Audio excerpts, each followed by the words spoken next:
हमारे सामने हैं भीम सिंह परनामी जी और श्याम गुप्ता जी।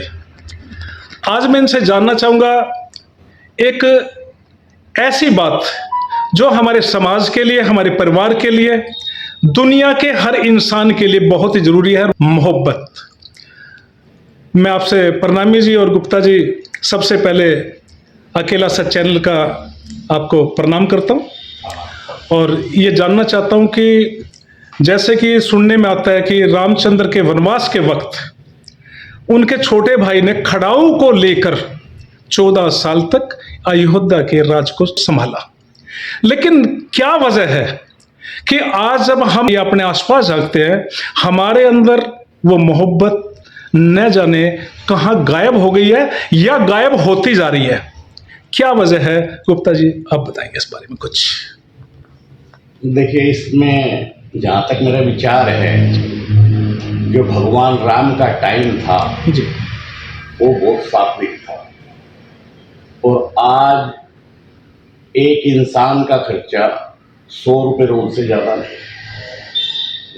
और जो आज भाई भाई का दुश्मन या जो भी हो रहा है आज ये जी, इसमें गलत खान पान, गलत पहनावा, गलत सोच, गलत संगत का असर है। और मैं तो यही कहना चाहूँगा कि जो लोग भाईचारे में रहना चाहें, इन चीज़ों को छोड़ दे। और जो हम कर आज तक हमारी जो एज है, जो हमने किया और हमारे माँ बाप ने देखा, वो हम उनकी आखिरी पीढ़ी है। और जो बच्चे कर रहे हैं आजकल जी, वो जो हम देख रहे हैं वो आज हमारी पहली पीढ़ी है। ये सब आजकल के खान पान, रहन सहन, संगत, इसका असर है। जी। परनामी जी, जैसे अभी श्याम गुप्ता जी ने अपनी बात को रखा और काफी कुछ इन्होंने बताया इस मामले में कि क्यों हमारा जो मोहब्बत का ह्रास होता जा रहा है, क्यों हमारे से वो दूर होती जा रही है। लेकिन एक चीज मैं देखता हूँ, और मैं ही क्या आप भी देखते होंगे, कि एक दिन पैदा होता है, एक दिन मर जाता है, साथ उसके कुछ भी नहीं जाता। क्या है वजह फिर ये कि लोग जो है सब कुछ देखते हुए, सब कुछ जानते हुए भी धन को इकट्ठा करने के पीछे लगे हुए हैं? और बच्चे भी जो आज के, जैसे अभी गुप्ता जी ने कहा कि हमारी जो पहली पीढ़ी, उस पीढ़ी के बारे में मैं कहूंगा कि उनके अंदर ज्यादा ये चीज आ गई है कि ना तो अपने माँ बाप की कदर कर पा रहे हैं, ना एक भाई अपनी बहन की कदर कर पा रहा है। यहां तक कि मैं कहना चाहूंगा, बड़े खुल के कहूंगा कि जो हमारे टाइम के अंदर, जो गांव के अंदर सभी बहन बेटियां, सबकी बहन बेटियां हुआ करती थी, आजकल के बच्चे गांव की गांव में शादी कर रहे हैं, यहां तक कि गोत्र के गोत्र में शादी कर रहे हैं। कोई भी रिश्ता ऐसा नहीं रह रहा है कि जो कायम हो पुराने जमाने के हिसाब से। तो परनामी जी आप क्या कहना चाहेंगे इस बारे में कि जो ह्रास होता जा रहा है मोहब्बत का, रिश्तों का, उसके बारे में? पवन सैनी जी आपको प्रणाम। बड़ा अच्छा सवाल आपने किया है। देखिए, western culture is wine, Indian culture is divine. आज दो चीजें इसमें हैं, वो बरकरार है, अहंकार और संस्कार। जी, अहंकार एक ऐसी चीज है जिसके अंदर आदमी हर किसी बहस में हर दूसरे आदमी को जिससे प्रेम करना चाहिए उसको दबाता हुआ चलता है, इसको अहंकार कहते हैं। जी, और संस्कार में खुद झुक के चलता है, उसको संस्कार कहते हैं। जी, जी, जी। तो संस्कारी व्यक्ति प्रेम से उत्प्रोत होता है कि बहादुर दिलों में प्रेम की गंगा, प्रेम का सागर, ये हमारी संस्कृति है जी, ये हमारे सनातन धर्म का विषय, ये हमारे हिंदू धर्म का भाव। आज पश्चिमी सभ्यता की देखरेख और जो हमारे देश में जो मुस्लिम कल्चर का जो आक्रोश जो पहले से इनका मुगल काल से जो चलता आ रहा है, जी, हमारी युवा पीढ़ी कहीं ना कहीं भ्रमित हो रही है। क्योंकि जैसा पियोगे पानी वैसी होगी वाणी, और जैसा खाओगे अन्न वैसा होगा आपका मन। जी, तो हमारा खान पान, हमारे संस्कार, जी, हमारा वातावरण दूषित हो रहा है। एक बाहर का पोल्यूशन होता है, एक ये खान पान का भी पोल्यूशन, हमें इसका भी ध्यान रखना पड़ेगा। और युवा पीढ़ी जो कि प्रेम से दूर होती हुई जा रही है, वो एक काल्पनिक प्रेम के पीछे जो हमारा संस्कारित प्रेम था, पीढ़ी दर पीढ़ी जी। प्रेम था जी कि पहला गुरु माता, दूसरा गुरु पिता, उसके बाद अनेक शुरू होते थे कह गणेश गाने वाला, ABCD सिखाने वाला, स्कूल में हमारा टीचर, गुरु का जो दर्जा होता था, हम उन सबको भूल गए। जी सिर्फ अहंकार का दरवाजा हमने पकड़ लिया है। हमारी युवा पीढ़ी को काफी सबक लेना होगा। पश्चिमी सभ्यता को छोड़कर अपने हिंद जगत की, अपने धर्म की सभ्यता को अपनाना होगा। और हम तो अपने बच्चों को एक बात अब सिखाना चाहिए, मत कहो कि सब धर्म समान है, केवल हिंदू और सनातन धर्म महान है। अपने बच्चों को बचपन से ये बात बताएं और हिंदू धर्म और सनातन का संस्कार उसमें हम उसको सिखाएं। पश्चिमी सभ्यता को हम दूर रखें, इंग्लिश मीडियम से भी दूर रखना जरूरी है।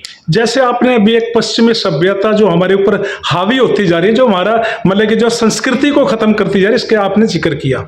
लेकिन मैं जानना चाहूंगा कि जैसे हमारे धार्मिक गुरु हैं, वो अपना जो सनातनी शिक्षा हम दे रहे हैं, हमको दे रहे हैं, बराबर एक नहीं बहुत सारे गुरु रोजाना मतलब शिक्षा दे रहे हैं। लेकिन क्या हुआ कि वो उनकी शिक्षा को ना हम मान के पश्चिमी सभ्यता की ओर ही पूरा झुकाव हमने कर दिया, इसकी वजह क्या है फिर? जबकि हमें सनातनी शिक्षा को ही धारण करना चाहिए, क्योंकि हमारे जो बुजुर्ग हैं, जो हमारे बाप दादा थे, नाना नानी, पहले हमारी शिक्षा की पद्धति जी गुरुकुल पद्धति थी। जी उसमें संस्कार बचपन से सिखाए जाते थे। उनको सुबह 4 बजे उठाया जाता था, 5 बजे उनको जो है एक्सरसाइज करा के उनसे हवन कराया जाता था, समय पर नहाना, शुद्ध खाना, गाय का दूध और जो लस्सी उनको पिलाई जाती थी। आज ये पिज्जा बर्गर आ गए हैं जिन्होंने सारे सिस्टम को तबाह कर दिया। डेमोलाइज किया है, जी डेमोलाइज किया है पूरे सिस्टम को। और गलत खान पान, गलत रहन सहन, और एक मापदंड हमारा होता था। हमारे यहाँ धोती कुर्ते का रिवाज था और माताओं बहनों के लिए साड़ी का रिवाज था। आज जो अर्धनग्न वस्त्र जो पहने जाते हैं, वो माताओं बहनों बेटियों के द्वारा भी और हमारे बच्चों के द्वारा भी, इस पहनावे ने भी हमारे को दूषित किया है, काफी उस पर दूषित। ये गंभीर एक चिंतन का विषय है, क्योंकि 33 साल भारत में मौलाना आजाद शिक्षा मंत्री थे भारत के।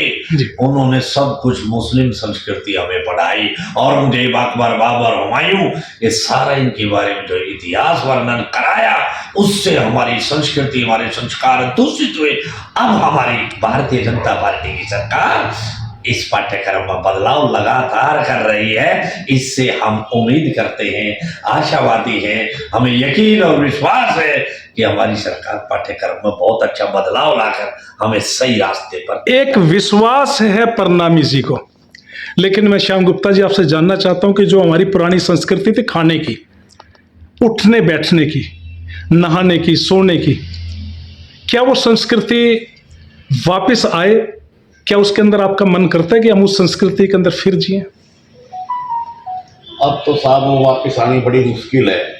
अब इतने खान पान, संगत, रहन सहन सब इतने बिगड़ गए हैं। पहले इतना पैसा भी नहीं होता था लोगों के पास, सद आचरण, भगवान में विश्वास करते थे जी। अब तो सब साफ पैसा ही रह गया और तो कुछ रह नहीं। बड़ा क्लियर कहा है कि पैसा ही सब कुछ रह गया है। भारतीय जो संस्कृति फिर कैसे हम जिंदा कर पाएंगे? कैसे कहेंगे हम आने वाले टाइम में कि हम सनातनी हैं? पवन सैनी जी, मुगलों 1300 साल पहले हिंदुस्तान की पावन धरा पर एक भी मुस्लिम नहीं था। वो अलग चीज थी। वो आक्रांत आए थे। देखिए मेरी बात को समझिए, वो आक्रांत आए थे। मुगल जब आए तो उन्होंने हमारी संस्कृति को बड़ा धूमिल, हमारे संस्कारों को लगभग धूमिल कर दिया था। ये हिंद जगत की ये पावन भूमि है, ये कितने बार बदली है, कितने बार नीचे गई है, फिर उठ के आई है। इसलिए आशावादी है, क्योंकि आज भारत का नेतृत्व दुनिया की एक महान शख्सियत, हिंद जगत के दाता कहूं उनको, या भारत के भाग्य विधाता कहूं, नरेंद्र भाई मोदी है। इसलिए सब कुछ संभव है, ये मुमकिन है। हम दोबारा अपनी पुरानी गुरुकुल पद्धति में, हमारे पाठ्यक्रम में बदलाव के बाद सेवा के संस्कार हमारे अंदर दोबारा आ सकते हैं। गुप्ता जी, अभी आपके सामने आपने तो कहा था कि बड़ा मुश्किल है, लेकिन वो तो आशावादी है। आशावादी हैं। अब इतना बढ़ चुका है काम, रहन सहन, खाने पीने का, सबके मुंह इतना लग चुका है ये पिज्जा बर्गर वगैरह, हाँ जी, हाँ जी। तो बहुत मुश्किल है, बहुत मुश्किल। मैं ही खुद अपनी तरफ से कहूं कि जैसे हमारे सामने प्रणामी जी, फिर गुप्ता जी ने ये कहा कि फिर थोड़ा मुश्किल है, लेकिन प्रणामी जी कह रहे हैं कि आसान है। मैं यही कहूंगा असंभव तो कुछ भी नहीं, संभव हर चीज हो सकती है, लेकिन प्रयास की जरूरत है। बहुत बहुत शुक्रिया जी आपका।